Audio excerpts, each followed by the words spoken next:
Hello students, last lecture में हमने solubility start करा था और आज के लेक्चर में हम सॉल्युबिलिटी बात करने वाले गैस की लिक्विड के अंदर।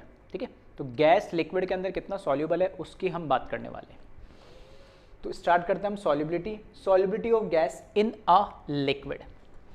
तो यहाँ पर ऐसा मैं बोल सकता हूँ कि जो गैस है ना वो हमारा सॉल्यूट है और लिक्विड हमारा सॉल्वेंट है। तो सॉल्वेंट के अंदर जो लिक्विड है उसमें हमें जो गैस जो सॉल्यूट दे रहेगा उसको डिसॉल्व करना है। दो चीज़ बहुत कॉमन है और आप स्टेट्स ऑफ मैटर जो 11th क्लास में हमने पढ़ा उससे भी क्लियर हो जाएगा और बचपन से हमें पता भी है सॉलिड, लिक्विड और गैस जो तीन फेस होती है। तो मैं क्या बोलता हूँ कि जो गैस के पार्टिकल्स होते हैं ना उनकी काइनेटिक एनर्जी बहुत ज़्यादा होती है, तो एक जगह वो सेटल डाउन होती नहीं, इधर उधर क्या करते थे, मूव करते रहते। इसलिए गैस कैसी होती है, कंप्रेसिबल भी होती है। लिक्विड जो होता है वो थोड़े से उनके पार्टिकल थोड़े से पास पास में होते हैं गैस के कंपैरिजन में, इसलिए वो कैसे होते हैं, पार्टिकल्स यूनाइट होकर रहता है, एक दूसरे से चिपक के रहते हैं। सॉलिड के अंदर फोर्स ऑफ अट्रैक्शन बहुत ज़्यादा बढ़ जाता है और नॉन कंप्रेसिबल टाइप होता है, नहीं ठीक है, ऑलमोस्ट वैसे तो होता है कुछ ना कुछ थोड़ा बहुत तो कंप्रेसिबल होता है, लेकिन हम मान लेते हैं आइडियली नॉन कंप्रेसिबल होता है सॉलिड। तो ये जो एक्चुअली फोर्स ऑफ अट्रैक्शन है ना, जब मैं ऐसे बोल सकता हूँ काइनेटिक एनर्जी जो सॉलिड, लिक्विड और गैस के पार्टिकल्स को डिफ्रेंशिएट करी, वही कॉन्सेप्ट मेजरली हम यहाँ यूज़ करने वाले कि गैस की काइनेटिक एनर्जी ज़्यादा है तो इधर उधर घूमता रहेगा, तो उसको पकड़ के किसी के अंदर मिक्स करना, डिजोल्व करना ईजी काम नहीं होगा। तो वही लिखा है यहाँ पे, gases also dissolve in water or other liquid like solid dissolve in water or liquids. The most important gas that dissolves to a small extent of 5 to 6 ppm in water and save the whole flora and fauna under sea. किसकी बात कर रहा है ये बात कर रहा है एक्वाटिक लाइफ की बात। ये कह रहा है कि इसका बहुत कॉमन एग्जांपल क्या है, जो हमारे लेक्स होते हैं, सी होता है, उसके अंदर क्या हमें पता है बहुत तरह के प्लांट्स भी होते हैं, फिशेस भी होती है और एक्वाटिक एनिमल्स भी होते हैं। अब सभी को ऑक्सीजन की रिक्वायरमेंट तो होती है, भले प्लांट हो या लिविंग हो, ठीक है। अब ऑक्सीजन की रिक्वायरमेंट है तो जो पानी के अंदर है तो वो क्या ऑक्सीजन नहीं चाहिए, ऑक्सीजन तो उनको भी चाहिए। तो जो पानी लिक्विड है उसके अंदर भी ऑक्सीजन गैस क्या होती है, कुछ अमाउंट में डिसॉल्व होती है और वही ऑक्सीजन को क्या करते हैं, ये एक्वाटिक लाइफ जो होती है, प्लांट्स और एनिमल्स होते हैं, वो यूज़ करते हैं अपने सर्वाइविंग के लिए। बट अगर ध्यान से देखोगे तो यहाँ लिखा है कि कितनी बहुत ही कम अमाउंट के अंदर, मैंने बोला जैसे कि गैस की काइनेटिक एनर्जी बहुत ज़्यादा होती है तो लिक्विड के अंदर उसकी सॉल्युबिलिटी क्या होती है, बहुत ही लो होती है। और कितनी लो होती है, तो ऑक्सीजन की जो सॉल्युबिलिटी की बात हो रही है ना, वो बात हो रही है यहाँ पर कितना 5 to 6 ppm, ठीक है, पर मिलियन। लिक्विड के पार्टिकल्स में या वाटर के पार्टिकल्स में सिर्फ 5 से 6 पार्टिकल ऑक्सीजन गैस के होते हैं। तो समझ सकते हो कितनी लो सॉल्युबिलिटी होती है। बट उतनी लो सॉल्युबिलिटी के अंदर भी जो हमारी एक्वाटिक लाइफ होती है वो सर्वाइव कर लेती है, बट इंपॉर्टेंस उसकी ज़्यादा है। क्लियर है, तो सॉल्युबिलिटी तो कुछ होती है, बहुत कम होती है लेकिन होती है, और वो जितनी होती है उतने में भी काम चला लेते जो भी हमारे एक्वाटिक प्लांट और एनिमल्स होते हैं। ठीक है, चलिए, तो सबसे पहले तो आप इसको कॉपी करें, फिर हम आगे बढ़ते हैं। इसमें वीडियो पॉज करें और कॉपी करें। ठीक है, तो कुछ बच्चे यही पूछते हैं कि सर ये टॉपिक पढ़ते क्यों हैं हम। ठीक है, तो पढ़ते इसलिए क्योंकि इसकी इंपॉर्टेंस है हमारे डेली लाइफ से रिलेटेड, है ना। देन लिखा है hydrogen chloride gas, HCl gas जिसको हम बोल सकते हैं, ammonia gas NH3, sulphur dioxide SO2 gas etcetera are highly soluble in water. कुछ गैसेस है जिनकी सॉल्युबिलिटी क्या होती है, पानी के अंदर बहुत ज़्यादा होती है, तो ये HCl, अमोनिया, SO2 ये उन गैसेस में जिनकी सॉल्युबिलिटी क्या ज़्यादा है। तो ऐसा नहीं कि सारी गैसेस बहुत ही लो सॉल्युबल होता है। अब हमें कैसे पता लगेगा कि कौन सी ज़्यादा है कौन सी कम है, सिंपल सी बात है, easily liquefiable gases are more soluble. वो गैसेज जो ईजिली लिक्विफाई हो जाएगी, गैस से ईजिली लिक्विड में कन्वर्ट हो जाएगी, उनकी सॉल्युबिलिटी भी क्या होगी, ज़्यादा होगी। उनकी सॉल्युबिलिटी भी क्या होगी, ज़्यादा होगी। क्यों ज़्यादा होगी, कि मैं कह रहा हूँ अगर हम जबरदस्ती उसको डिजोल्व, जबरदस्ती का मतलब है कि मैं ऊपर से प्रेशर लगा के या टेम्परेचर लो करके उसको डिजोल्व करना चाह रहा हूँ गैस को लिक्विड में, तो ऐसी गैसेस जिस पर थोड़ा सा ही प्रेशर लगाए और वो लिक्विड में कन्वर्ट हो जाए तो वो ईजिली डिजोल्व हो जाएगी। क्यों, क्योंकि लिक्विड में तो डिजोल्व हो ही सकता है, गैस के कंपेरिजन में तो ज़्यादा। सही है, तो यहाँ पर वही लिखा है कि जो गैसेस ईजिली लिक्विफाई हो जाएगी, ठीक है। और फिर वही कॉन्सेप्ट क्रिटिकल टेम्परेचर वगैरह का भी आ जाता है यहाँ पे, ठीक है। तो अभी मैं उसको नहीं छेड़ रहा हूँ, सिंपल से समझो कि जो गैसेस ईजिली लिक्विफाई हो जाए, मतलब सेम मैं बोल रहा हूँ कि room temperature 25 degree 1 atom pressure है, अभी मान लो 4 मेरे पास गैसेस है, तो मैं कह रहा हूँ कि प्रेशर बढ़ाते जाओ और जो गैस जल्दी लिक्विफाई हो जाएगी वो इजीली डिसॉल्व भी हो जाएगी, क्योंकि लिक्विड में कन्वर्ट हो जाएगी। तो गैस के रेस्पेक्ट में लिक्विड की सॉल्युबिलिटी तो ज़्यादा ही होगी लिक्विड के अंदर, ठीक है। तो जो गैसेस इजीली लिक्विफेबल है वो उनकी सॉल्युबिलिटी भी क्या होगी, ज़्यादा होगी, मोर सॉल्युबल होगी। देन नेक्स्ट पॉइंट लिखा है solubility of gases is greatly affected by pressure and temperature, जो कि अभी मैं बात कर ही रहा था कि टेम्परेचर कम करोगे तो काइनेटिक एनर्जी कम होगी, टेम्परेचर बढ़ाओगे तो गैसेस की काइनेटिक एनर्जी बढ़ेगी। तो आप खुद रिलेट कर सकते हो, मैं तो इसको डिस्कस करूंगा ही। इसी तरीके से प्रेशर बढ़ाओगे तो पार्टिकल्स पास में आएंगे, फोर्स ऑफ अट्रैक्शन बढ़ेगा, प्रेशर कम करोगे तो पार्टिकल्स दूर जाएंगे, फोर्स ऑफ अट्रैक्शन कम होगा। तो इन दोनों से रिलेटेड है गैस की सॉल्युबिलिटी। क्लियर है? चलिए तो इसको कॉपी करें वीडियो पॉज करके, और फिर हम इन प्रेशर और टेम्परेचर वाले जो फैक्टर है, कैसे ये दो फैक्टर इफेक्ट करते हैं प्रेशर और टेम्परेचर सॉल्युबिलिटी को गैस की लिक्विड में, उसकी हम बात करते हैं। चलिए अब देखते हैं इसमें, पहले इफेक्ट ऑफ प्रेशर की हम बात करते हैं। तो इफेक्ट ऑफ प्रेशर की अगर हम बात करें तो solubility of gases increases with increase of pressure. Simple सा लॉजिक है। जैसे यहाँ आप देखोगे कंटेनर है, ये ग्रे कलर का आपको क्या नजर आ रहा है, मैं मान रहा हूँ अभी कोई लिक्विड है। इनिशियली ये जो ग्रे कलर का ये लिक्विड था, इसके ऊपर ये ब्लू कलर का जो नजर आ रहा है, ठीक है, इसको मान लेना गैस है। उसके ऊपर हमने पिस्टन लगा दिया और ऊपर W1 वेट रख दिया। जब वेट नहीं रखा होगा तो पिस्टन ऊपर होगा, जैसे वेट रखोगे तो प्रेशर रखेगा तो पिस्टन भी नीचे आएगा। अब लिक्विड के सरफेस के ऊपर मैंने मान लिया कोई भी गैस है।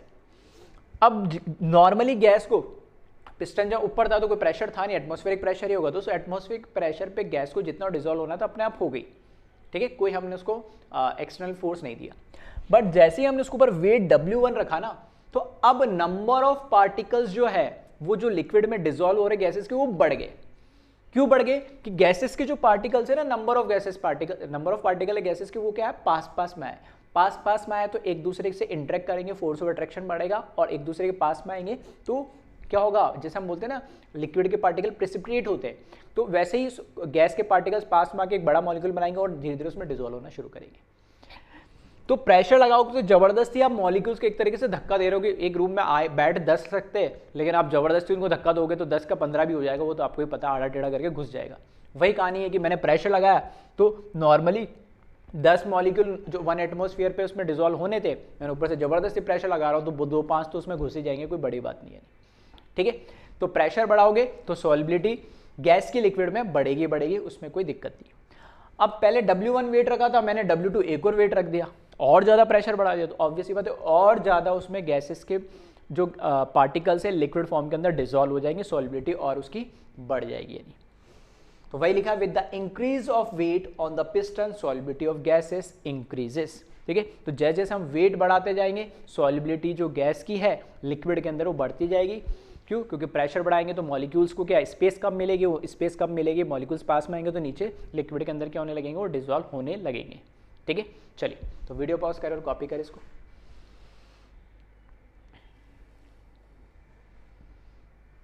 तो ये था इफेक्ट ऑफ प्रेशर। अब बात करने वाले हम इफेक्ट ऑफ टेम्परेचर की, ठीक है। तो एक क्वेश्चन लिया मैंने ताकि थोड़ी सी चीज समझ में आए। क्वेश्चन लिखा है, do you know what happen to gas when it dissolve in water or any other solvent is heated। अगर कोई लिक्विड है और उसके अंदर कोई गैस डिसॉल्व है, ठीक है, कोई लिक्विड है उसमें गैस डिसॉल्व है, जितने भी डिसॉल्व है, अगर मैं उसको क्या हीट कर दूं, टेम्परेचर उसका बढ़ा दूं उस लिक्विड का जिसके अंदर गैस सॉल्यूबल हो रखी है, डिसॉल्व हो रखी है, तब क्या होगा, ठीक है। तो सिंपल सी बात है, जो कहानी हम पढ़ रहे हैं वही पूरी इसमें यहाँ पे लिखी है, ठीक है। एक बार पढ़ के बता देता हूँ, फिर इसको बिल्कुल सिंपल है, आपको वैसे भी समझ में आ जाएगा। You observe that some bubbles emanate from water, it indicates gas is escaping in the form of bubbles from the solution. Gas escaping from the liquid in which it is dissolve or from solution when heated indicates the solubility of gas decreases with rise in temperature। तो ये एक normal सी activity है जिसको आप घर पे भी करके देख सकते हो, है ना, नॉर्मल सी एक्टिविटी है, घर पे भी करके देख सकते हो। तो आपको क्या करना है, टेम्परेचर आग मत लगा देना, है ना। फ्रिज में कोल्ड ड्रिंक की बोतल पड़ी होगी पैक, सील पैक, ठीक है, उसको क्या है, जब तक कूल्ड है तब तक आपको ऊपर देखोगे ना बबल्स नहीं नजर आएंगे, उसको बस निकाल के फ्रीज से निकाल के बाहर आप रूम पे रख देना, फैन वैन बंद कर देना, एसी वेसी सब बंद कर देना, ठीक है। और ज़्यादा आपको जल्दी चाहिए तो बाहर धूप में ले आके रख देना गर्मी में भी।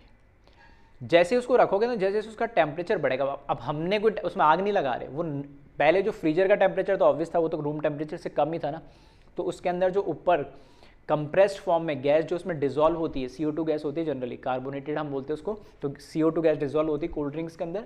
तो वो जो गैस का अपने आप, जैसे हमने रूम टेम्परेचर पे रखा तो टेम्परेचर बढ़ रहा है, या बाहर रख दिया तो टेम्परेचर बढ़ रहा है, और टेम्परेचर बढ़ेगा तो गैस जो उसमें डिजोल्व है कोल्ड ड्रिंक के अंदर, उसकी काइनेटिक एनर्जी बढ़ेगी, और काइनेटिक एनर्जी बढ़ेगी तो वो क्या करेगा, उस लिक्विड से एस्केप करने की कोशिश करेगी इन द फॉर्म ऑफ बबल्स। तो हमें नजर आएंगे बबल्स, ऊपर सरफेस के ऊपर बबल्स बनते हुए नजर आएंगे। तो ये नॉर्मल सी एक्टिविटी जिसको आप घर पे भी करके देख सकते हो, तो कोल्ड ड्रिंक सबके घर में होती है, ठीक है। फ्रिज में से रूम पे रखो, रूम से और ज़्यादा बाहर धूप में रख दोगे, ठीक है, सनलाइट में, तो और ज़्यादा इम्पैक्ट आपको फास्ट नजर आएगा। तो वही इसने लिखा है कि जैसे जैसे अगर आप टेम्परेचर बढ़ा, तो अगर किसी लिक्विड के अंदर कोई गैस डिजोल्व है तो जो डिजोल्व गैस है उसकी काइनेटिक एनर्जी बढ़ेगी, और काइनेटिक एनर्जी बढ़ेगी तो उस लिक्विड में से क्या करेगी, वो एस्केप करने की, निकलने की कोशिश करेगी, और निकलने की कोशिश करेगी तो वो बबल्स के फॉर्म में हमको नजर आएगी, ठीक है। चलिए, और ये तो आपने करा भी होगा, ठीक है, छोटे बच्चे थे या आप स्विमिंग पूल में गए हो तो, ठीक है, मुंह से, ठीक है, सांस छोड़ते हो तो किसके, बबल्स के फॉर्म में तो निकलती है, तो गैस है तो बबल्स बना के तो निकलेगी, ठीक है। चलिए, तो इस क्वेश्चन को नोट करें। इससे सिंपल सा हमारा जो टेम्परेचर का इफेक्ट है वो सीधा सीधा समझ में आता है कि टेम्परेचर बढ़ाने से सॉल्युबिलिटी कम होती है, जबकि प्रेशर बढ़ाने से सॉल्युबिलिटी बढ़ती है। वीडियो पॉज करें और कॉपी करें। चलिए नेक्स्ट देखिए फिर। अब यहाँ पे कुछ मैं ऐसा बोल सकता हूँ, ठीक है, एक्सपेरिमेंटल डेटा हमारे पास है जिससे ये चीज़ और प्रूव होती है। पहली चीज़, higher temperature drives gases out of solution. जो हमने बोला, जैसे जैसे टेम्परेचर बढ़ाऊंगा तो लिक्विड में जो डिजोल्व गैसेस है वो क्या करेगी, उससे एस्केप करने की कोशिश करेगी, बाहर निकलने की कोशिश करेगी। सेकंड, कार्बोनेटेड सॉफ्ट ड्रिंक्स, जो अभी मैं बात कर रहा था, कोल्ड ड्रिंक्स के अंदर CO2 डिजोल्व होती है, उनको बोलते हैं carbonated soft drinks, are more bubbly if store in the refrigerator, ठीक है। Then warm lakes have less O2 dissolve in them than cool lakes. ये आपने देखा भी होगा, न्यूज़ में भी सुना होगा कि जैसे जैसे गर्मी बढ़ती है ना, तो मछलियाँ या जो प्लांट्स होते हैं वो मुरझाने लगते हैं, या जो लेक्स के अंदर जो मछलियाँ होती है वो मरने लगती है। ऐसा क्यों? क्योंकि जैसे जैसे टेम्परेचर बढ़ता है ना, तो लेक्स के अंदर जो डिजोल्व O2 है ना, वैसे उसकी कंसंट्रेशन अभी हमने देखा था 5 से 6 ppm है, वो और कम होने लगती है, तो ऑक्सीजन की कमी होने लगती है, स्कैरिसिटी होने लगती है, ठीक है। तो due to deficiency of oxygen aquatic life danger में आ जाती है, और इस वजह से वहाँ पर प्लांट्स और वो चीज़ें, ठीक है, उनकी डेथ होने लगती है। तो इसलिए बोलते हैं कि गर्मियों में थोड़ा रिस्की हो जाता है। हाँ, ठंडा है मौसम, सर्दियों का टाइम है या टेम्परेचर कम है तो उसमें इतनी दिक्कत नहीं हो, उसमें ऑक्सीजन का ऑप्टिमम अमाउंट रहता है, तो वहाँ प्रॉब्लम नहीं आती है। देन देने का लास्ट में, in the graph least soluble gas is helium and most soluble gas is CH4। अब इस ग्राफ को हम थोड़ा रीड करें तो इसको देखें ध्यान से। इधर वाई एक्सिस पे तो दे रखा सॉल्युबिलिटी मिलीमोल्स में, M स्मॉल m और फिर कैपिटल M लिखा है, और इधर टेम्परेचर डिग्री सेल्सियस में दे रखा है। हमें अभी बात करी ली कि जैसे जैसे टेम्परेचर बढ़ेगा, लेफ्ट टू राइट हम मूव करेंगे, तो सॉल्युबिलिटी, गैस कोई सी भी सॉल्युबिलिटी तो क्या होगी, कम ही होगी, ठीक है। हीलियम में बहुत ज़्यादा इंपैक्ट नहीं पड़ रहा क्योंकि इसकी वैसे सॉल्युबिलिटी बहुत कम होती है। अब हीलियम से ज़्यादा सॉल्युबिलिटी CO की, कार्बन मोनोऑक्साइड से O2 की, और O2 से ज़्यादा किसकी है, CH4 मीथेन गैस की। तो कैसे? सिंपल सा है कि कोई गैस सेम टेम्परेचर पे सेम प्रेशर पे कौन सी ज़्यादा सॉल्युबल होगी, वही गैस या वही गैस ज़्यादा सॉल्युबल होगी जिसका इंटरेक्शन लिक्विड के साथ उस पर्टिकुलर टेम्परेचर, उस पर्टिकुलर प्रेशर पे ज़्यादा होगा। अब कैसे देखें हम इंटरेक्शन? तो सिंपल सा, और कुछ नहीं, तो वंडरवॉल फोर्स देख लो, ठीक है। तो वंडरवॉल फोर्स जैसे जैसे बढ़ेगा, वंडरवॉल फोर्स जैसे जैसे बढ़ेगा तो उसमें सॉल्युबिलिटी धीरे धीरे वैसे ही बढ़ती जाएगी। अब वंडरवॉल फोर्सेस कैसे देखते हैं? तो वंडरवॉल फोर्सेस आपको कंपेयर करना है, तो सिंपल सा गैसेस का मॉलिक्यूलर मास कंपेयर कर ले। तो यहाँ से आप ऑर्डर देखोगे तो समझ में भी आ रहा है, हीलियम से ज़्यादा मास किसका है, CO का, CO से मास ज़्यादा किसका, C2 का, और C2 से ज़्यादा किसका है, CH4 का। तो यहाँ पे देखोगे तो CH4 का मास तो खैर ज़्यादा नहीं है, ठीक है, मैंने बोल दिया, लेकिन CH4 का मास ज़्यादा नहीं है। यहाँ पे O2 का तो है 32, और कार्बन का कितना, CH4 का कितना हो गया 16 ग्राम। CO का आप देखोगे तो कितना है 28 है ना, और हीलियम। तो यहाँ तक CH4 मीथेन को अगर मैं छोड़ दूँ तो O2 CO और हीलियम है ना।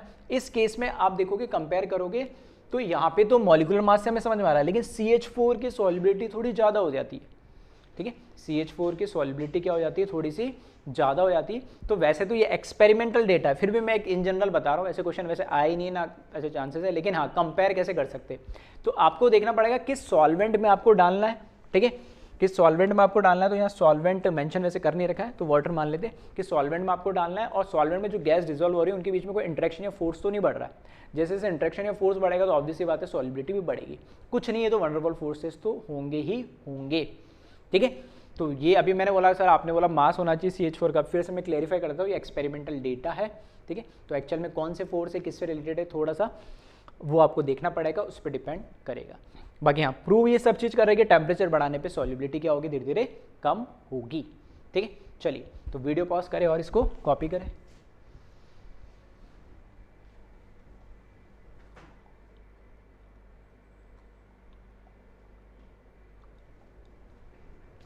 चलिए अब आगे बढ़ते हैं हम। इंपॉर्टेंट नोट जो अभी मैंने बोला उसी को मैंने लिखाया बस, ठीक है। तो नोट के फॉर्म में लिखे इसको। When a gas is dissolve in liquid, heat is evolved during this process, hence it is exothermic process। अगर किसी को गैस को किसी लिक्विड में डिसॉल्व करने में, ठीक है, किसी सॉल्वेंट लिक्विड में गैस को डिसॉल्व करने पर अगर हीट रिलीज हो रही है तो प्रोसेस ओवरऑल कैसा हो गया, एक्सोथर्मिक प्रोसेस। और वो प्रोसेस अगर एक्सोथर्मिक है तो in exothermic process the solubility should decreases with increase in temperature. और ये बात हम पहले भी बात कर चुके हैं सॉलिड इन लिक्विड सॉल्युबिलिटी के अंदर, कि अगर एंडोथर्मिक है हीट उसको चाहिए तो 2 सॉल्युबिलिटी बढ़ेगी, एक्सोथर्मिक है तो वो तो खुद ही हीट रिलीज कर रहा है तो हीट क्यों दे रहे हो, तो हीट वहाँ से रिमूव करो, जबकि 2 मत। सेम कहानी है अगर गैस की सॉल्युबिलिटी लिक्विड के अंदर, ठीक है, सॉल्युबिलिटी बढ़ने से वो फिनोमेना जो है, ठीक है, solubility of gas in liquid, अगर वो ये प्रोसेस अगर हमें एक्सोथर्मिक है, उस प्रोसेस में हीट खुद से ही रिलीज हो रही है, तो ऐसे केस में टेम्परेचर मत बढ़ाओ। टेम्परेचर बढ़ाने पे फिर क्या होगा, वो प्रोसेस उल्टा हो जाएगा, ठीक है, LCP के अकॉर्डिंग, और उसकी सॉल्युबिलिटी कम हो जाएगी। क्लियर है। तो वही उसी से रिलेटेड इंपॉर्टेंट पॉइंट है। तो हालांकि ये चीज़ हम ऑलरेडी पहले भी देख चुके हैं। तो वीडियो पॉज करें और कॉपी करें इसको।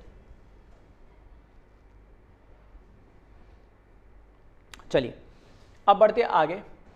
आज के लेक्चर में अगर मैं बात करूँ सबसे इंपॉर्टेंट चीज़ क्या है, तो इस लेक्चर के अंदर, पर्टिकुलर इस वीडियो लेक्चर के अंदर हेनरीज लॉ सबसे इंपॉर्टेंट है, जो बोर्ड पॉइंट ऑफ व्यू से भी, JEE के पॉइंट ऑफ व्यू से भी और नीट के पॉइंट ऑफ व्यू से भी, तीनों पॉइंट ऑफ व्यू से इंपॉर्टेंट है। जो इस टॉपिक का आज के लेक्चर का सबसे इंपॉर्टेंट पार्ट है वो हेनरीज लॉ। बोर्ड में जनरली इसका स्टेटमेंट, इसका फॉर्मूला, इसके जो कांस्टेंट होता है उसके कैरेक्टरिस्टिक वगैरह, या इसकी जो हम बोल सकते हैं एप्लीकेशन रियल लाइफ में, उससे रिलेटेड काफ़ी सारे क्वेश्चन पूछे जा सकते हैं। और JEE नीट की बात करूँ तो इससे रिलेटेड एक बार न्यूमेरिकल एक आध बार आ भी चुका है, ठीक है, तो आगे भी पॉसिबिलिटी आने की, ठीक है, इसलिए थोड़ी सी इसकी इंपॉर्टेंस बढ़ जाती है। चलिए तो हेनरीज लॉ क्या कहता है, the law states that at a constant temperature the solubility of a gas in a liquid or solution is directly proportional to the partial pressure of the gas present above the surface of a liquid or solution. क्या मतलब है अब इसका, simple सा law है जो अभी हमने बात कर रहे थे, लॉजिकल वही चीज़ है सारी, ठीक है। क्या लॉ है तो इसको एक बार हम देख लेते हैं। ये कह रहा है कि अगर, ठीक है, अगर हमारे पास कोई भी लिक्विड है, सॉल्वेंट है प्योर, या मान लो ऑलरेडी कोई सॉल्यूशन बना हुआ है हमारे पास, ठीक है, तो मैं कह रहा हूं कि यहां पर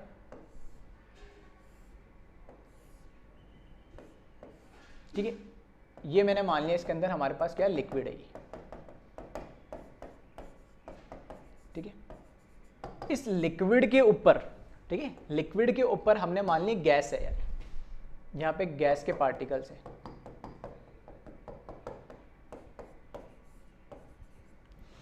अभी जो हम बात कर रहे थे बस उसको एक लॉ बोल दिया हेनरी ने ये बोला कि इस लिक्विड के ऊपर जो गैस है, उस गैस की इस लिक्विड के अंदर सॉल्युबिलिटी कितनी होगी, ये हमें कैसे पता लगेगा। तो उसने बोला हेनरी ने कि जो गैस के लिक्विड के सरफेस के अबाउ जो गैस प्रेजेंट है, वो गैस इस लिक्विड के सरफेस पे कितना प्रेशर डाल रही है। इस लिक्विड के सरफेस के ऊपर जो गैस प्रेजेंट है वो गैस इस लिक्विड के सरफेस पे कितना प्रेशर डाल रही है वो डिसाइड करेगा कि गैस की सॉल्युबिलिटी, इस गैस की सॉल्युबिलिटी इस लिक्विड में कितनी होगी। जितना ज्यादा इसका प्रेशर बढ़ता जाएगा, जितना ज्यादा इसका प्रेशर बढ़ता जाएगा, इस गैस के लिक्विड में सॉल्युबिलिटी भी बढ़ती जाएगी। ठीक है, तो the law states that at a constant temperature, ठीक है, एक फिक्स पर्टिकुलर टेम्परेचर बात हो रही है, the solubility of a gas in a liquid or solution is directly proportional to the partial pressure of the gas present above the surface of a liquid or a solution। तो partial pressure क्यों बोला? अगर single gas है तब तो कोई दिक्कत ही नहीं है। अगर मिक्सचर ऑफ गैसेस हो गई, फॉर एग्जांपल एयर ही ले ली, मैंने बोला N2 की सॉल्युबिलिटी बता दो या O2 की सॉल्युबिलिटी बता दो या हीलियम की सॉल्युबिलिटी बता दो, तो अगर मिक्सचर ऑफ गैसेस हुई तो मिक्सचर ऑफ गैसेस में हमने पढ़ा था स्टेट्स ऑफ मैटर में डाल्टन्स लॉ, तो उसमें एक गैस का जो इंडिविजुअल प्रेशर होगा वो क्या कहलाएगा? उसका पार्शियल प्रेशर। तो अगर एक गैस है तब तो कोई दिक्कत ही नहीं है, total pressure partial pressure same ही होगा उसका। लेकिन अगर मिक्सचर ऑफ गैसेस है, अगर मिक्सचर ऑफ गैसेस है तो कोई पर्टिकुलर गैस की सॉल्युबिलिटी की बात करेंगे और उस पर्टिकुलर गैस की सॉल्युबिलिटी उसके पार्शियल प्रेशर पर डिपेंड करेगी। जितना ज़्यादा पार्शियल प्रेशर होगा उतनी ज़्यादा इस लिक्विड में उस पर्टिकुलर गैस की सॉल्युबिलिटी होगी। ये हेनरीज लॉ ने बोला है, तो ये लॉ, उसका स्टेटमेंट इंपॉर्टेंट है। फिर बढ़ते आगे से, मोल fraction of A gas in a solution is proportional to the partial pressure of the gas over the solution। अब एक चीज लॉजिकली हम समझ सकते हैं, इसका मतलब क्या है? सेकंड जो इसने पॉइंट लिखा है, इसमें पॉइंट लिखा है कि लिक्विड के अंदर, अब मैंने मान लिया कि कुछ गैस इसके अंदर क्या हो गई? डिसॉल्व हो गई। ठीक है, जो भी प्रेशर है XYZ, उस पर्टिकुलर प्रेशर पे, उस पर्टिकुलर टेम्परेचर पे कुछ गैस इस लिक्विड में डिसॉल्व हो गई। अब मैंने माना पहले प्योर लिक्विड था, वाटर था, उसके अंदर कोई गैस आ गई, O2 आ गई फॉर एग्जांपल। अब ये क्या बन गया? सॉल्यूशन बन गया। सॉल्यूशन कौन सा बना? गैस इन लिक्विड वाला। ठीक है, चैप्टर के स्टार्टिंग में हमने टाइप पढ़े थे बहुत सारे, उसमें से गैस इन लिक्विड का बन गया। सॉल्यूट गैस है, सॉल्वेंट हमारा लिक्विड है। अब सॉल्यूशन बनाया तो कम से कम दो कंपोनेंट तो होंगे, एक सॉल्यूट एक सॉल्वेंट। तो सॉल्यूट हमारा गैस है, सॉल्वेंट हमारा लिक्विड है, वाटर है, जो भी। अब दो कंपोनेंट आ गए, तो क्या मैं इनके मोल फ्रैक्शन की बात कर सकता हूं? इस लिक्विड फेज में मोल फ्रैक्शन की बात कर रहा हूं, तो पानी का मोल फ्रैक्शन क्या होगा? मोल्स ऑफ पानी अपॉन टोटल मोल्स ऑफ पानी एंड गैस। सही है। और मोल फ्रैक्शन ऑफ गैस की अगर मैं बात करूं तो न्यूमरेटर में मोल्स ऑफ गैस, जो भी गैस डिसॉल्व हुई जितनी। अब मोल्स कौन सी बात कर रहा हूं? ये सारे मोल्स की बात नहीं कर रहा मैं, इस लिक्विड के अंदर कितने गैस के मोल्स डिसॉल्व हुए उन मोल्स की बात कर रहा हूं मैं। ठीक है, उस लिक्विड के अंदर कितने मोल्स डिसॉल्व हुए उन मोल्स की हम बात करें तो ये वो मोल्स है जो इस लिक्विड में डिसॉल्व हुए। ठीक है, वो मोल्स डिवाइडेड बाय गैस के मोल्स प्लस वाटर के मोल्स या जो भी सॉल्वेंट या सॉल्यूशन के मोल्स है वो हम ऐड कर देंगे तो मोल फ्रैक्शन हो जाएगा। अब ये स्टेटमेंट ध्यान से पढ़ना, फिर mole fraction of gas in a solution, mole fraction of gas in a solution, यहां पर बात हो रही है, is proportional to the partial pressure of the gas over the solution. ये मोल फ्रैक्शन कितना होगा लिक्विड के अंदर गैस का, किसके प्रोपोर्शनल होगा? कि इस गैस का लिक्विड के सरफेस के ऊपर पार्शियल प्रेशर कितना ज्यादा है। तो सही बात है, अभी हमने बोला था लॉ के अकॉर्डिंग कि इसकी सॉल्युबिलिटी बढ़ती जाएगी मतलब नंबर ऑफ पार्टिकल्स उसमें लिक्विड में बढ़ते जाएंगे अगर पार्शियल प्रेशर ज्यादा होगा। पार्शियल प्रेशर अगर ज्यादा होगा तो नंबर ऑफ पार्टिकल गैस के लिक्विड के अंदर बढ़ते जाएंगे, और नंबर ऑफ पार्टिकल्स बढ़ेंगे तो ऑब्वियस सी बात है कि उसका मोल फ्रैक्शन भी तो बढ़ेगा, क्योंकि मोल फ्रैक्शन है ही क्या? Number of moles of gas in liquid upon total moles of the solution, gas plus liquid. तो ये सेकंड स्टेटमेंट का मतलब क्या है वो मैंने यहां से समझाया है आपको। ठीक है, चलिए, तो इन दोनों को आप क्या करें? कॉपी करें इस पॉइंट को और हम आगे देखते हैं। ठीक है,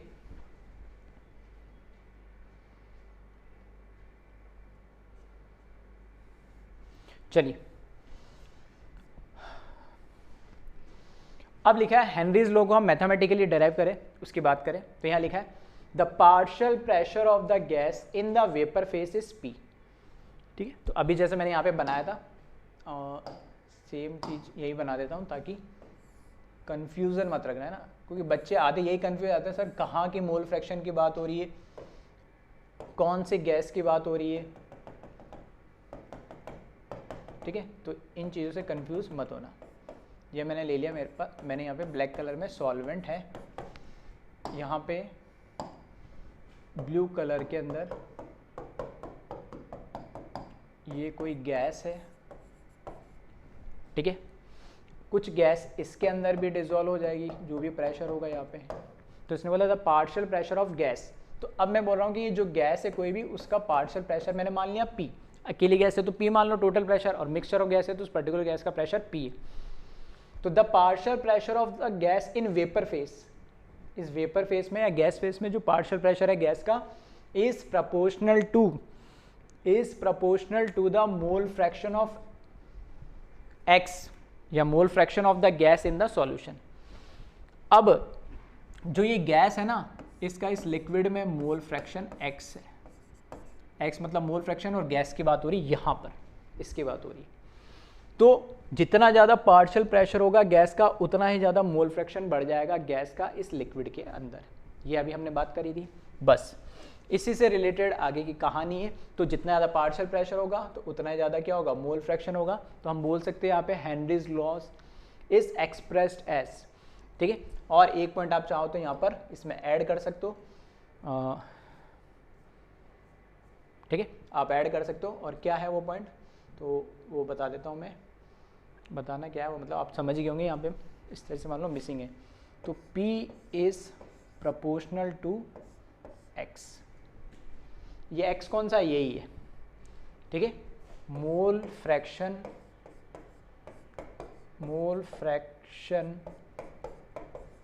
ऑफ गैस इन लिक्विड या सॉल्वेंट जो भी है, क्लियर है।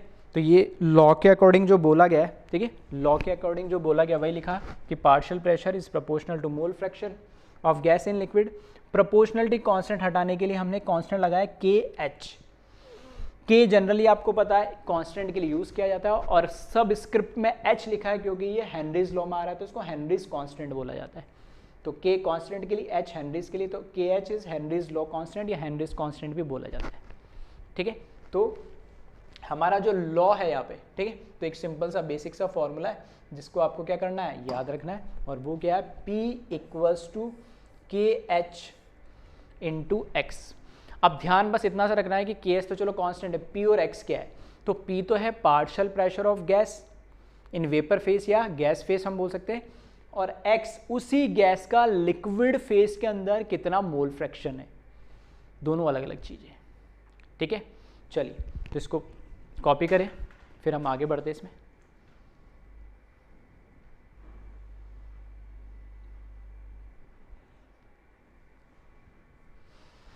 चलिए अब इसी फॉर्मूले को जो हमें दे रखा है, ठीक है, हमें दे रखा है P इक्वल्स टू KH, ठीक है, तो इसमें तो कोई दिक्कत होनी ही नहीं चाहिए। P is equals to KH into X। तो P partial pressure of gas और mole fraction of gas in liquid, इन दोनों के बीच में अगर हमने क्या करा, कर्व ड्रॉ करा, ग्राफ ड्रॉ करा, तो ये एक तरीके से क्या है, लाइन की इक्वेशन हो गई। तो लाइन की इक्वेशन होगी तो मैं ऐसे लिख सकता हूँ y इक्वल्स टू mx, क्योंकि ये कहाँ से, ओरिजिन से पास हो रही, तो इंटरसेप्ट क्या होगा, 0, मतलब C0 होगा, तो y इक्वल्स टू mx हो जाएगा। तो y यहाँ पर क्या है, P partial pressure, y axis पे लिखा, x क्या है यहाँ पे, मोल फ्रैक्शन है जो x एक्सिस पे लिखा, और ये जो स्लोप है, ठीक है, तो स्लोप इस केस में क्या हो जाएगा हमारा, हेनरीज लॉ कांस्टेंट हो जाएगा किसी भी पर्टिकुलर गैस के लिए एक पर्टिकुलर टेम्परेचर और प्रेशर पे, ठीक है। तो बोर्ड में हेनरीज लॉ का स्टेटमेंट, उसका मैथमेटिकल एक्सप्रेशन और ग्राफ आप ड्रॉ कर सकते हैं 2-3 मार्क्स में अगर ये आता है तो, ठीक है। चलिए इसको कॉपी करें वीडियो पॉज करके, फिर हम आगे बढ़ते हैं। तो यहाँ पर एक characteristics of Henry's constant KH की बात हो रही है, ठीक है, तो इससे रिलेटेड भी हो सकता है, 1-2 पॉइंट पूछ ले या KH के बारे में, ये कांस्टेंट है क्या, कैसे आएगा, वो भी हमें पता होना चाहिए, ठीक है। तो हेनरीज कांस्टेंट की अगर हम बात करें तो सबसे पहला पॉइंट जो लिखा है, Henry's constant has same unit as pressure because mole fraction has no unit, ठीक है, बहुत सिंपल सी मैथमेटिकल चीज़ है। तो इसमें फिर से यहाँ से आप देख सकते हो कि हमें पता है हेनरीज लॉ क्या है, P equals to KH into X। अब X क्या है, मोल फ्रैक्शन, मोल फ्रैक्शन तो यूनिटलेस टर्म है, P क्या है, प्रेशर, तो ATM mmHg कुछ तो यूनिट होगी, तो KH, ठीक है, आप ऐसे देख सकते हो कि यूनिट एंड डायमेंशन जो फिजिक्स में पढ़ दो P इक्वल्स टू एक्स ऐसे लिख सकता हूँ मैं, तो x तो क्या है यूनिटलेस, तो जो KH की यूनिट क्या होगी, जो प्रेशर की यूनिट होगी, तो वही लिखा है बस। हेनरीज कांस्टेंट है same unit as pressure because mole fraction has no unit. ठीक है, तो सबसे बेसिक सा सिंपल सा पॉइंट है पहला। नेक्स्ट सेकंड पॉइंट जो है देखिए इसमें, the value of Henry's constant is different for different gases. अब कौन सी गैस की सॉल्युबिलिटी की बात कर रहे हैं हम, जैसे जैसे गैस चेंज होगी उसका हेनरीज कांस्टेंट भी चेंज होता जाएगा। ठीक है, तो हेनरीज कांस्टेंट वो कांस्टेंट नहीं है जैसे हमारा गैस कांस्टेंट होता है, यूनिवर्सल गैस कांस्टेंट, आर की वैल्यू फिक्स है सबके लिए, नहीं, उसमें भी यूनिट चेंज हो जाती है तो वैल्यू चेंज होती है, लेकिन यहाँ पर क्या है, गैस चेंज होगी तो KH की वैल्यू भी चेंज हो जाएगी। और उससे भी ज़्यादा, the value of Henry's constant for a given gas is different in different solvent. अब मैं कह रहा हूँ for example helium, neon, argan, krypton, xenon, ये अलग अलग गैसेस है, CO2, O2, N2 जो भी है, सबके लिए हेनरीज कांस्टेंट की वैल्यू अलग अलग होगी KH की। अब उन सभी को मैं पानी के अंदर, उन सभी की मैं क्या कर रहा हूँ, पानी के अंदर सॉल्युबिलिटी की बात कर रहा हूँ, तो उनकी किस सॉल्वेंट के अंदर सॉल्युबिलिटी की बात कर रहे हैं, तो सॉल्वेंट पे भी डिपेंड करेगा कौन से सॉल्वेंट के अंदर कर रहे हैं। मैं पानी में कर रहा हूँ, इथेनॉल में कर रहा हूँ, बेंजीन में कर रहा हूँ, ईथर में कर रहा हूँ, जिसमें भी, ठीक है, सॉल्वेंट पे भी डिपेंड करेगा। तो अलग अलग गैस होगी तो KH तो अलग ही होगा। अब गैस एक है, फॉर एग्जाम्पल मैंने बोल दिया N2 गैस है, लेकिन सॉल्वेंट अलग अलग ले लिए, तो भी KH की वैल्यू क्या करेगी, वेरी करेगी, डिफरेंट होगी। N2 की सॉल्युबिलिटी अगर मैं वाटर में करूंगा तो KH की वैल्यू अलग मिलेगी, N2 की सॉल्युबिलिटी अगर मैं इथेनॉल में करूंगा तो KH की वैल्यू अलग मिलेगी, अगर N2 की सॉल्युबिलिटी की बात अगर मैं बेंजीन में करूंगा, ईथर में करूंगा तो KH की वैल्यू अलग मिलेगी। तो गैसेस पे तो डिपेंड करेगा ही करेगा, साथ में साथ कि सॉल्वेंट में हम डिजोल्व कर रहे हैं उस पर भी डिपेंड करेगा। ठीक है, एंड लास्ट पॉइंट दे रखा, the value of Henry's constant increase with increase in temperature. तो एक्सपेरिमेंटल देखा गया कि हेनरीज कांस्टेंट की जो वैल्यू है जनरली वो टेम्परेचर के साथ, किसी भी जो भी हेनरीज कांस्टेंट की वैल्यू होगी ना, एक पर्टिकुलर कांस्टेंट टेम्परेचर पे दे रही होगी। अगर टेम्परेचर चेंज होगा तो पर्टिकुलर गैस के लिए और पर्टिकुलर सॉल्वेंट के लिए KH की वैल्यू भी क्या हो जाएगी, चेंज हो जाएगी। तो ये देखा गया कि जैसे जैसे टेम्परेचर बढ़ रहा है तो KH की वैल्यू भी क्या हो रही है, बढ़ रही है। तो इनडायरेक्ट वे में कंक्लूजन ये निकाला हमने कि इनडायरेक्ट वे में हम ऐसा बोल सकते हैं कि KH की वैल्यू अगर बढ़ेगी तो सॉल्युबिलिटी उस पर्टिकुलर गैस की कम हो जाएगी एक गिवन लिक्विड में। क्यों? क्योंकि KH की वैल्यू बढ़ने का मतलब टेम्परेचर बढ़ना, या उल्टा भी बोल सकता हूँ टेम्परेचर का बढ़ना मतलब KH की वैल्यू बढ़ना, वाइस वर्सा। एक्सपेरिमेंटल फैक्ट है, ठीक है, याद रखना। तो अगर टेम्परेचर बढ़ रहा है तो अभी हमने देखा था कि टेम्परेचर बढ़ने से गैस की सॉल्युबिलिटी लिक्विड के अंदर क्या होती है, कम होती है, क्योंकि उसकी काइनेटिक एनर्जी बढ़ती है तो बबल्स के फॉर्म में एस्केप होने की कोशिश करती है। तो हमें बोल रहे हैं कि अगर KH की वैल्यू अलग अलग है तो अगर KH की वैल्यू जितनी ज़्यादा होगी उतनी सॉल्युबिलिटी उस गैस की पर्टिकुलर लिक्विड के अंदर कम होगी। ठीक है, तो वही ये पॉइंट लास्ट लिखा है, hence higher the value of Henry's constant lower will be its solubility. ठीक है, चलिए तो वीडियो पॉज करें और चारों पॉइंट को आप कॉपी करें। बोर्ड पॉइंट ऑफ व्यू से ये इंपॉर्टेंट और हो सकता है JEE नीट में भी पूछा जाए आपसे।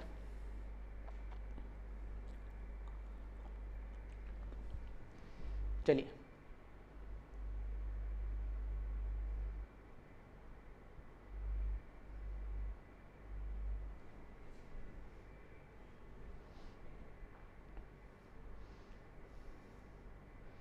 ठीक है, तो आगे बढ़ते इससे हम। अब जैसे कि मैं कह रहा था कि इस पर कुछ एप्लीकेशन है जो आपकी डेली लाइफ में यूज़ होती है, और डेली लाइफ में जो एप्लीकेशंस यूज़ होती है उस पर काफ़ी क्वेश्चंस पूछे भी जा सकते हैं बोर्ड पॉइंट ऑफ व्यू से। तो पहला क्वेश्चन है, in soft drinks and soda water CO2 is passed under high pressure and sealed why. ठीक है, तो जो सॉफ्ट ड्रिंक्स होती है या जो सोडा जिसको जनरली हम बोलते हैं, तो उनके अंदर CO2 को हाई प्रेशर के अंदर पास किया जाता है, तब जाके वो सॉफ्ट ड्रिंक या CO2 बनती है, सॉफ्ट ड्रिंक या सोडा बनता है। क्यों? क्योंकि increase the solubility of CO2 based on Henry's law. क्योंकि हेनरीज लॉ कहता है कि इसने क्या बोला है कि हाई प्रेशर के थ्रू ही क्यों पास किया जाता है, एक पैक्ड है और उसके अंदर हाई प्रेशर से CO2 पास किया जाता है, क्योंकि जितना ज़्यादा CO2 का उस लिक्विड के ऊपर, जितना ज़्यादा CO2 का लिक्विड के ऊपर प्रेशर बढ़ेगा, उस CO2 की सॉल्युबिलिटी उस लिक्विड के अंदर जो हमारी सॉफ्ट ड्रिंक या सोडा उसके अंदर बढ़ जाएगी। ठीक है, तो उसको बढ़ाने के लिए वो किसकी एप्लीकेशन है, एक तरीके से हेनरीज लॉ की। ठीक है, तो बहुत ज़्यादा एक्सप्रेशन लिखा नहीं, increase the solubility of CO2 based on Henry's law, सिर्फ इतना लिखा है कि अगर आपको CO2 की सॉल्युबिलिटी बढ़ाना है तो प्रेशर बढ़ाना पड़ेगा। क्यों? क्योंकि किसने बोला, हेनरीज लॉ ने बोला, वही चीज़ यहाँ पे। Next question, scuba divers have high concentration of dissolve atmospheric gases in blood, why? तो स्कूबा डाइवर्स क्या होते हैं?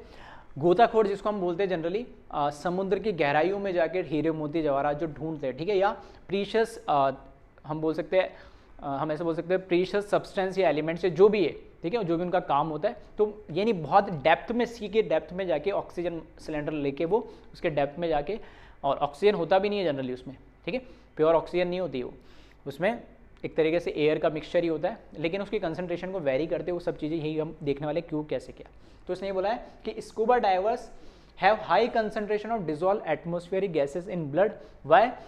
Because scuba divers go deep into sea, which results in high pressure underwater, which causes more solubility of gases inhaled based on Henry's law.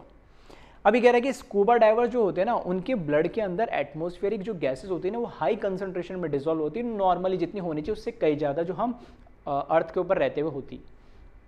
Reason ये, जब वो depth में जाते हैं सी के, तो जैसे जैसे नीचे जाते हैं ना, तो प्रेशर बढ़ता है, यानी और प्रेशर बढ़ता है तो हेनरीज लॉ के अकॉर्डिंग जब प्रेशर बढ़ेगा तो यहाँ पर जो लिक्विड, जो सॉल्वेंट है वो हमारा ब्लड है, और ऑक्सीजन जो हम इनहेल कर रहे हैं वो गैस, तो उस गैस के अंदर हमें पता है कि ऑक्सीजन जाती है, ऑक्सीजन को ही ब्लड क्या सर्कुलेट करता है, माइंड तक ले आता है, सब कुछ नॉर्मल उसी वजह से रहता है। तो जैसे जैसे प्रेशर बढ़ता है ना, तो वो जो गैस हम इनहेल कर रहे हैं उसका कंसंट्रेशन या अमाउंट भी क्या होता जाता है, बढ़ता जाता है हमारे ब्लड के अंदर। यानी तो किसकी वजह से? अगेन हेनरीज लॉ के अकॉर्डिंग, क्योंकि हेनरीज लॉ बोल रहा है कि जितना ज़्यादा प्रेशर होगा उतना ज़्यादा उसका मोल फ्रैक्शन यानी उसकी सॉल्युबिलिटी हो जाएगी, ठीक है। देन ठीक, तो इसको वीडियो पॉज करें, कॉपी करें दोनों क्वेश्चंस एंड आंसर्स को, और चाहो तो ज़्यादा डिटेल में नहीं लिखा मैंने, जो समझा इसको अपनी लैंग्वेज में आप डिटेल में भी यहाँ पर आंसर के फॉर्म में लिख सकते हैं, एक्सप्लेन मैंने कर दिया। दोनों ही हेनरीज लॉ की एप्लीकेशन है। नेक्स्ट क्वेश्चन की अगर हम बात करें यहाँ पे, तो यहाँ लिखा है when scuba divers comes to surface experience a medical condition known as bends which are painful and dangerous to life, why? वो कह रहा है, अब वही वापस वही बात हो रही, स्कूबा जो डाइवर्स है ना, वो डीप सी के अंदर जाकर वापस जब सरफेस के ऊपर आते तो एक मेडिकल कंडीशन या एक हम ऐसे बोल सकते हैं एक प्रॉब्लम उनको फेस होती है, उसको नाम दिया गया बेंड्स, जो कि बहुत ही दर्दनाक होता है, पेनफुल होता है, ठीक है, और डेंजरस भी होता है, लाइफ थ्रेटनिंग ये जो कंडीशन होती है। ऐसा क्यों होता है? नहीं तो अब ध्यान से सुनना, ठीक है, एक्सप्लेनेशन शॉर्ट एंड स्वीट लिख रहा हूँ, मैं समझाता हूँ। जब हम गोताखोर क्या होता है, सिलेंडर ऑक्सीजन या एयर का सिलेंडर लगा के जब वो डीप सी में जाता है तो प्रेशर बढ़ता है। तो अभी हमने पिछले क्वेश्चन में बात करी कि जैसे जैसे नीचे जाएंगे तो प्रेशर बढ़ेगा तो ब्लड के अंदर गैस जो इनहेल कर रहा है, वो जो एयर का मिक्सचर इनहेल कर रहा है, वो एयर की सॉल्युबिलिटी ब्लड के अंदर बहुत ज़्यादा बढ़ जाती है। अब जब वो डीप सी से वापस क्या सरफेस की तरफ जब आता है तो प्रेशर धीरे धीरे कम हो रहा होता है। प्रेशर कम हो रहा होता है तो जो गैस डिजॉल्व हुई वापस भी तो निकलेगी, ऐसा थोड़ी अंदर जाती जा रही। तो गैस जो डिजॉल्व होती है वो जब निकलती है, ठीक है, वो जब निकलती है तो वो बड़ा ही पेनफुल हो जाता है। क्यों? क्योंकि उसमें जो नाइट्रोजन गैस की जो सॉल्युबिलिटी होती है, ठीक है, नाइट्रोजन गैस की जो उसमें सॉल्युबिलिटी होती है, वो नाइट्रोजन गैस की सॉल्युबिलिटी बढ़ जाती है प्रेशर, हाई प्रेशर की वजह से। और जब वो नाइट्रोजन गैस एस्केप करती है ब्लड में से तो एक बहुत ही पेन होता है बॉडी के अंदर, जिस मेडिकल कंडीशन को या जिस प्रॉब्लम को हमने क्या बोला, बेंड्स, ठीक है। तो इस बैंड्स का मतलब ये है कि जब प्रेशर नीचे गए तो सॉल्युबिलिटी बहुत बढ़ गई एयर की, और एयर के अंदर क्या होता है, प्योर ऑक्सीजन तो होता नहीं, उसमें क्या होता है, N2 भी होता है, ठीक है। तो हमें जनरली पता है नॉर्मल हमारे एटमॉस्फेयर में तो N2 78% तक होता है, लेकिन उनमें तो फिर भी हम कम कर देते हैं, यानी ठीक है। क्यों कम कर देते हैं? तो इसी रीज़न की वजह से हम इसको कम करते हैं, ठीक है। तो वीडियो पॉज करें और इसको कॉपी करें। तो यही लिखा हुआ है यहाँ पर, जो हम बोल सकते हैं यहाँ पर, when a diverse comes to surface pressure decreases, these release the dissolved gases and leads to the formation of bubbles of nitrogen in the blood. This blocks capillaries and create condition called bands, ठीक है। तो video pause करें और copy करें।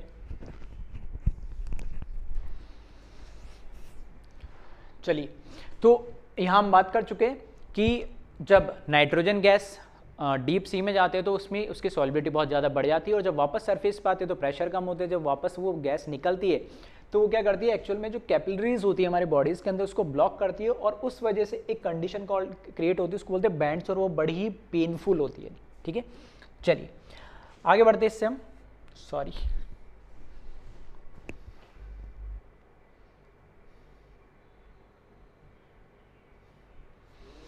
Next question दे रखा है, what is the scuba divers air tank composition. जो वो एयर टैंक का मिक्सचर लेके जाते हैं अपने साथ में, उसका कंपोजिशन क्या होता है। तो नॉर्मल जो एटमॉस्फेयर में होता है ना कंपोजिशन, वो नहीं होता है, नहीं।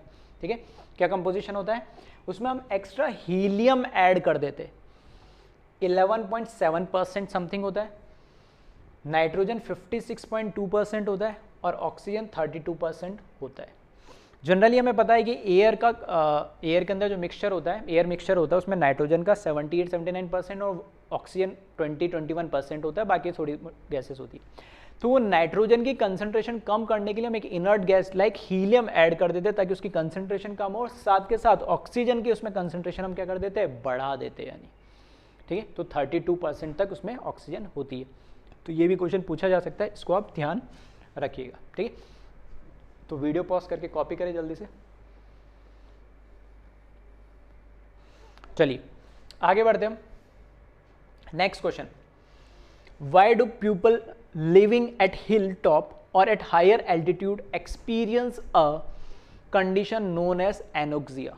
अगेन एक मेडिकल टर्म है एनोक्सिया, या हम इसको बोल सकते हैं एक प्रॉब्लम क्रिएट होती है। क्या प्रॉब्लम क्रिएट होती है, जो लोग हिल्स के ऊपर या हाइट पे, पहाड़ों पे जो रहते हैं, पहाड़ी लोग जनरली, है ना, तो ऐसा होता नहीं है, लेकिन हाँ मतलब मैं बोल सकता हूँ साइंटिफिकली, ये अपने मन से नहीं बोल रहा हूँ, एक टर्म जैसे हमने बोला था ना बैंड्स एक मेडिकल कंडीशन है, वैसे एनोक्सिया भी एक मेडिकल कंडीशन है, एक प्रॉब्लम ही एक तरीके से। क्या मतलब है इसका, एनोक्सिया का मतलब, तो ये कह रहा है कि जो लोग हाइट पे रहते हैं तो उनको एनोक्सिया जैसी प्रॉब्लम होती है। उसका मतलब क्या है, क्यों होती है, तो यहाँ लिखा है at high altitudes the partial pressure of oxygen is less than that on ground. जैसे जैसे हाइट पे हम जाते जाएंगे तो पहाड़ों पे ऑक्सीजन की कमी होती है। आपको पता भी है एवरेस्ट वगैरह पे जो जाते हैं वो ऑक्सीजन मास्क लगाते हैं, सिलेंडर लेके जाते हैं, ताकि वहाँ पे हाइट पे ऑक्सीजन की कमी होती है। तो ग्राउंड के कंपैरिजन में ऊपर ऑक्सीजन की कमी होती है। This lead to low concentration of oxygen in the blood and tissues of the people. तो अगर ऑक्सीजन कम होगा तो ऑब्वियसली बात ऑक्सीजन अंदर जाएगी भी कम, और अंदर जाएगी कम तो हमारे ब्लड के अंदर वो मिलेगी भी कम, और कम मिलेगी तो दिमाग में भी कम जाएगी, और कम जाएगी तो दिमाग भी कम चलेगा, और फिर हम बोलते हैं मंदबुद्धि टाइप। ऐसा नहीं है, ठीक है, इतना भी नहीं होता है, लेकिन हाँ थोड़ा सा हम बोलते हैं कि इतने एक्टिवली नहीं हो पाते, इतना शार्प माइंड से उनका मैं नहीं बोल सकता हूँ कि उनका शार्प माइंड नहीं होता, लेकिन इतने एक्टिव नहीं हो रह पाते क्योंकि उसमें ब्लड के अंदर जो ऑक्सीजन का कंटेंट जा रहा है वो प्रॉपर नहीं जा पाता, कम अमाउंट में जाता है। ठीक है, तो वही लिखा, this lead to weakness and inability to think properly for climbers. ठीक है, तो जो हमें पता है कि जो क्लाइंबर्स होते हैं, ठीक है, पहाड़ वहाड़ पे चढ़ते हैं यानी, तो उनमें जो जैसे जैसे हाइट पे जाते हैं तो ब्लड के अंदर ऑक्सीजन की कमी होने की वजह से थोड़ा प्रॉपरली वो थिंकिंग एबिलिटी थोड़ी कम हो जाती है, थोड़ा माइंड कम काम करता है, हम ऐसा बोल सकते हैं। अगेन किसकी एप्लीकेशन, हेनरीज लॉ की, कि प्रेशर कम है तो सॉल्युबिलिटी कम हो जाएगी, प्रेशर ज़्यादा है तो सॉल्युबिलिटी हो जाएगी। तो बहुत ज़्यादा कम प्रेशर भी प्रॉब्लम है और ज़्यादा प्रेशर ज़्यादा भी प्रॉब्लम है और कम भी प्रॉब्लम है, दोनों में अलग अलग तरह की प्रॉब्लम होती है। एनोक्सिया और बैंड्स कम और ज़्यादा का एक एक एग्जाम्पल है। ठीक है, तो चलिए इसको कॉपी करें, वीडियो पॉज करें और कॉपी करें। तो ये 4-5 क्वेश्चन के फॉर्म में मैंने लिखे थे तुम्हें, जो बोर्ड पॉइंट ऑफ व्यू से इंपॉर्टेंट है। ये जो क्वेश्चन है एक लास्ट न्यूमेरिकल हम देख लेते हैं, फिर खत्म करेंगे इस लेक्चर को। ये न्यूमेरिकल हेनरीज लॉ से रिलेटेड है। ठीक है, तो इस तरह के क्वेश्चंस पूछे जाते हैं, तो देख लेते हैं। If nitrogen gas is bubble through water at 293 kelvin, how many millimoles of nitrogen gas would dissolve in 1 liter of water? Assume that nitrogen exert a partial pressure of 0.987 bar. Given that Henry's law constant for nitrogen at 293 Kelvin is 76.48 kilo बार है ना, के बार मतलब kilo बार। तो ये कह रहा है कि 1 लीटर पानी है, उसके अंदर कुछ ऑक्सीजन डिजोल्व थी, तो वो उसमें से ऑक्सीजन नाइट्रोजन डिजोल्व थी 1 लीटर पानी के अंदर, तो उसमें से बबल्स के फॉर्म में निकल रही। तो कह रही है कि उस पर्टिकुलर टेम्परेचर बताए कि कितनी नाइट्रोजन की मिली मोल्स, मोल्स तो ज़्यादा हो जाते हैं तो कम होती है सॉल्युबिलिटी, तो मिली मोल्स पूछेगा कितने मिली मोल्स होंगे। तो मोल्स को क्या करो 1000 से डिवाइड कर दो, जो भी मोल्स आ रहे मिली मोल्स हो जाएंगे बस। तो अल्टीमेटली हमें मोल्स कैलकुलेट करने लिक्विड के अंदर नाइट्रोजन गैस के। ठीक है, चलिए, अब क्या क्या हमें गिवन दे रखा है, एक तो दे रखा है कि पार्शियल प्रेशर ऑफ जो नाइट्रोजन गैस है, जो लिक्विड के सरफेस के ऊपर नाइट्रोजन गैस है उसका पार्शियल प्रेशर दे रखा है। दूसरा हेनरीज लॉ कांस्टेंट अभी हमें गिवन दे रखा है उस पर्टिकुलर टेम्परेचर पे। चलिए, तो अगर हम बात करें, we know that solubility of gas is related to mole fraction in aqueous solution, जो कि हेनरीज लॉ कहता ही है। तो we know that one has to apply Henry's equation. तो कहने का मतलब है कि अभी तो हम हेनरीज लॉ पढ़ रहे हैं, तो इसलिए उसका क्वेश्चन भी समझ में आ रहा है, ये लगाना है। एग्जाम में कैसे पता लगा है, तो गैस और लिक्विड जैसे आ जाए वैसे हेनरीज लॉ आपको लगाना है। तो P equals to KH into X, partial pressure of nitrogen gas over the surface of water, ये about the surface of water. KH हमें दे रखा है Henry's law constant for nitrogen at this, ठीक है। तो गैस पे डिपेंड करेगा हेनरीज कांस्टेंट जो कि हमें दे रखा है। एक्स मोल फ्रैक्शन मुझे पता नहीं, मोल फ्रैक्शन किसका, मोल का रेशियो है। मोल्स पता लग जाते हैं तो मोल फ्रैक्शन पता लग जाते हैं, उल्टा बोल दूं मोल फ्रैक्शन पता लग जाएंगे तो मोल्स भी मुझे पता लग जाएंगे, वही मुझे कैलकुलेट करना है। चलिए, तो यहाँ पे लिखा मैंने P इक्वल्स टू, ये तो पार्शियल प्रेशर ऑफ गैस है about the surface of liquid या वाटर 0.987, ये गिवन है मुझे।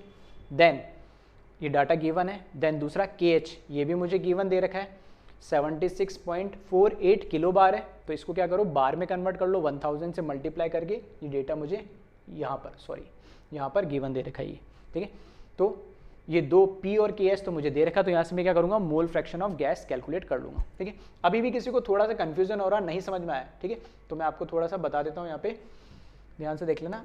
फिर से ये कंटेनर बना, बार बार इसलिए बना रहा हूँ क्योंकि लॉ को ज़्यादा सीरियस लेते ही नहीं है, ठीक है बड़ा ही सिंपल, लेकिन कन्फ्यूज़न क्रिएट रखते हो आप लोग, ठीक है। तो ये है H2 वाटर है, इसके ऊपर गैस है, ठीक है। इसमें गैस डिज़ोल्व भी हुई है कुछ, तो यहाँ पर ये N2 गैस है, उसका पार्शियल प्रेशर P है, ठीक है। N2 गैस है, उसका पार्शियल प्रेशर P है। नीचे H2 है, H2 का हमें कितना दे रखा है, H2 का हमें दे रखा है 1 लीटर, कितना अमाउंट है 1 लीटर है। KH उस गैस का हमें गिवन दे रखा है। अब इस लिक्विड के अंदर जो ये मोल फ्रैक्शन है X, ये हमें कैलकुलेट करना है। मोल फ्रैक्शन पता लग जाए तो मोल्स भी मुझे पता लग जाएंगे, ठीक है। तो अब पानी का मुझे वॉल्यूम दे रखा, तो उसके मोल्स तो मैं कैलकुलेट कर सकता हूँ, ठीक है। कैसे कर सकते हो देखेंगे। अब मुझे अल्टीमेटली नाइट्रोजन के मोल्स कैलकुलेट करने, और वही हमारा आंसर होगा। तो वीडियो पॉज करें, कॉपी करें, फिर हम आगे देखते हैं इसको।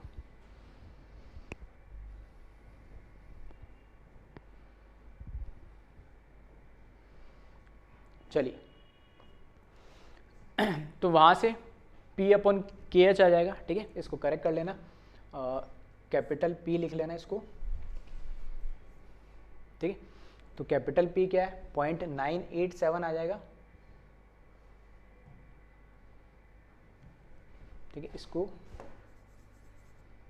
कैपिटल P अपॉन KH लिखना, हेनरीज लॉ से लिखा, कैपिटल P की वैल्यू दे रखी, KH की वैल्यू दे रखी, तो यहाँ से, ठीक है, यहाँ से हमें x कैलकुलेट हो जाएगा। इसको कैलकुलेट करोगे तो 1.29 इंटू 10⁻⁵ क्या मिलेगा, -5, ठीक है, x की वैल्यू मिली।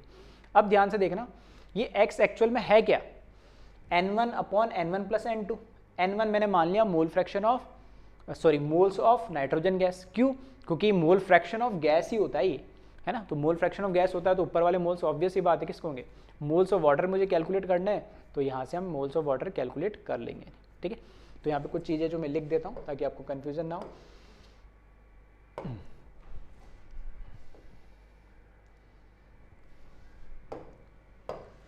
तो यहाँ पे N1 जो है वो है moles of N2 gas in water, और N2 क्या है, मोल्स ऑफ वाटर, ठीक है। X क्या है, ये मोल फ्रैक्शन ऑफ गैस है, और कौन सी गैस है, ये N2 लिख देता हूँ ये जगह, ये N2 गैस की मोल फ्रैक्शन, ठीक है। तो यहाँ पे चलो लिख भी देता हूँ मैं, X क्या है, mole fraction of N2 gas, ठीक है। ऊपर पार्शियल प्रेशर, ऊपर तो सिर्फ गैस है N2, तो उसमें तो होंगे नहीं, कहाँ, लिक्विड के अंदर ही होंगे ना, ठीक है। तो ये तो लिख दिया मैंने। अब N2 के मोल्स, वाटर के मोल्स कैसे कैलकुलेट करेंगे, ये जो मोल्स दे रखे हैं हमें वाटर के, N2 कैसे कैलकुलेट करेंगे, तो हमें पता है मोल का फॉर्मूला यूज़ करा, वेट अपन मॉलिकुलर वेट। वेट कितना है 1000। अब ये 1000 कैसे निकाला, तो हमें गिवन दे रखा 1 लीटर ऑफ वाटर। वाटर की जो डेंसिटी है आपको पता है कितनी होती है, 1 ग्राम पर ml होती है। डेंसिटी 1 ग्राम पर ml है, तो जो 1 लीटर है वही 1000 ग्राम हो जाएगा, कोई दिक्कत ही नहीं। तो यहाँ से वेट मुझे पता लग गया, मॉलिक्यूलर वेट 18 होता है, तो यहाँ पे मोल्स 55.5 वाटर के आ जाएंगे। ठीक है, तो एक तरह से ये हमारे पास हिडन डेटा था, इससे हमने कैलकुलेट करा है। चलिए वीडियो पॉज करो, कॉपी करें इसको। अब आगे ध्यान से देखना क्या लिखा, N1 is very very less than N2। ठीक है, N1 is very very less than N2। क्यों, क्योंकि तुमको पीछे ध्यान से देखोगे ना, ये वैल्यू देखो, एक तो ये क्या बता रहा है, mole fraction of N2 gas in liquid. मतलब ऐसे बोल सकता हूँ mole upon mole of N, इसका मतलब क्या, mole of nitrogen gas divided by mole of nitrogen gas plus moles of water. तो अब ये वैल्यू इतनी छोटी है, ये वैल्यू इतनी छोटी है, इसका मतलब क्या है कि हमने बोला है बहुत ही लो सॉल्युबिलिटी। तो नीचे जो डिनोमिनेटर में N1 प्लस N2 है ना, जो नाइट्रोजन गैस के मोल्स और वाटर के जो मोल्स है, दोनों का समेशन करोगे तो बहुत ज़्यादा खास फर्क नहीं पड़ जाएगा।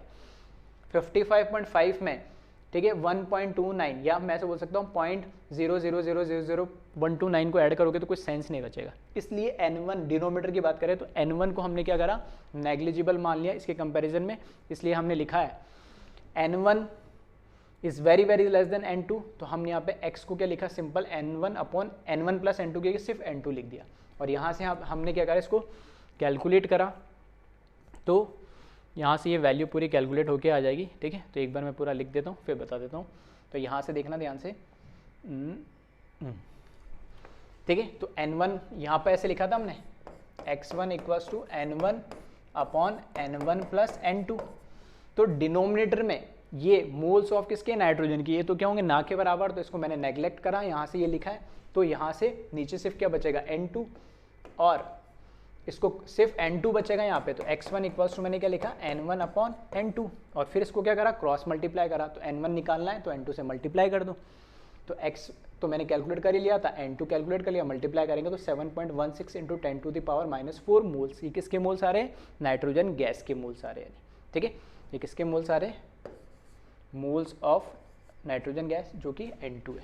अब ये तो मोल्स है, अगर आपको मिली मोल्स में कैलकुलेट करने हैं तो 1000 से आप क्या करें, इसको डिवाइड कर दे, तो 10⁻⁴, सॉरी ये तो अच्छा मिली मोल्स में निकालना है, तो 1000 से क्या कर दे आप, मल्टीप्लाई कर दे, बिल्कुल सही है। तो 1 मोल इक्वल्स टू क्या होता है, 1000 मिली मोल्स। तो 7.16 इंटू 10⁻⁴ जो हमारा आंसर आया था, उससे हमने क्या करा, 1000 को मल्टीप्लाई करा, तो ये हो गया मिली मोल्स। ठीक है, तो ये नेग्लेक्ट करना और ये करना, इस तरह का क्वेश्चन आया हुआ है, इसलिए जान करके मैंने क्वेश्चन लिया है। ठीक है, नीट जेईई में ऐसा क्वेश्चन आया हुआ है, इसलिए जान करके मैंने क्वेश्चन ऐसा लिया है। तो आपको ध्यान रहना चाहिए, क्योंकि वैसे ही सॉल्युबिलिटी बहुत कम होती है गैस के लिक्विड में, तो हमें इस तरीके से नेग्लेक्ट उसको करना पड़ता है। ठीक है, चलिए तो वीडियो पॉज करें और फाइनल सॉल्यूशन इसका कॉपी करें।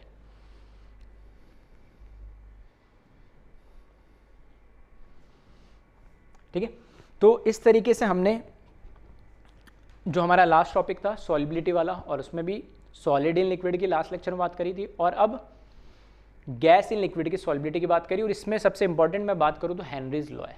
ठीक है, जो क्वेश्चंस मैंने लिखे थे वो बोर्ड पॉइंट ऑफ व्यू से, और उसके अलावा न्यूमेरिकल ये जेईई नीट के पॉइंट ऑफ व्यू से इंपॉर्टेंट है। चलिए, ओके, थैंक यू क्लास।